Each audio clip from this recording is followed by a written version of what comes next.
And we're talking about London's first banking hub that opened in Acton yesterday. And the local Labour MP for the area is Rupa Huq. She also joins me. Good morning. Hi there. Hi. So this is the first in London. Why Acton? So the reason for Acton being chosen, and it was originally 2021 they announced that we'd be getting one, so it's been a long old wait, was because the last bank in town has gone. So during COVID, Barclays disappeared. And, before that, there were a range of different ones, but they've just one by one vanished. HSBC, I remember going, Santander. So I think these banking hubs are conceived of in an area where the last bank in town's gone and there's no other alternative. And up to now, there were 5 others in sort of rural backwater places, but this is the first in any urban location. And you can do transactions for 20 different banks, so even ones we never had in Acton, like Allied Irish Bank, Right. Royal Bank of Scotland. Those never existed. But if you go in Monday to Friday, you can do your thing for any of these 20 banks. But as Kat Farrow was saying, Monday to Friday, the biggies take it in turns. If you want a loan or a mortgage or something a bit more complicated, they're on hand as well as just the normal people who can deal with all 20.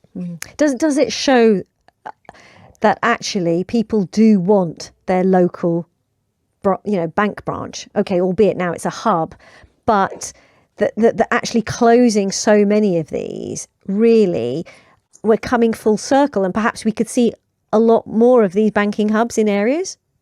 Yeah, I mean, I guess it's a sad reason that they have to come because it means every bank has up sticks, but it's better than nothing. And, I've seen the future in Acton and it works. I mean, in a way, maybe this is because buildings are expensive. If people's estate strategy say they cannot justify having all these buildings for a relatively small number of footfall, if they club together, I think it's a really good idea. And also, usually banks you see as being in competition with each other. Here they've clubbed together. They're all on the same side. They're sharing resources. And the timing in terms of the cost of living and advice that people need, and just financially, the timing is good.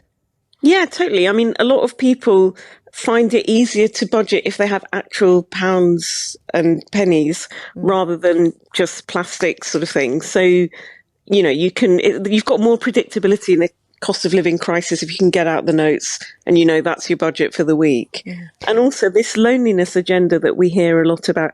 Actually, today is sadly the anniversary of the death of Jo Cox. She used to speak a lot about the loneliness agenda. We know that apparently it's sort of more dangerous than smoking to be isolated.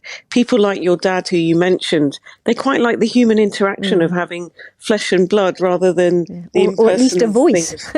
Indeed. So you've got all that being combated. The decline of the high street you hear a lot about. Acton's full of the carcasses of dead banks. This is reversing that decline. Now, Rupert, the headlines are fast approaching, but just before you go, can I ask you, while we have you, your reaction to the Privileges Committee finding that Boris Johnson did deliberately mislead Parliament? I mean, I think the game is up. I think a lot of us have known this all along. I mean, he was a humorous figure back in the day, but I think the job of Prime Minister was far too serious an office for this character, and he's been exposed. And I've got a copy of the report. That's my weekend reading, but we have a vote on Monday. I just think that, thank God he's gone. And this committee has done very forensic work in detailing a whole range of misdemeanours. And he's been exposed at last. Thank you, Rupa Huq, Labour MP for the area where we have just been talking about. London's first banking hub has opened in Acton.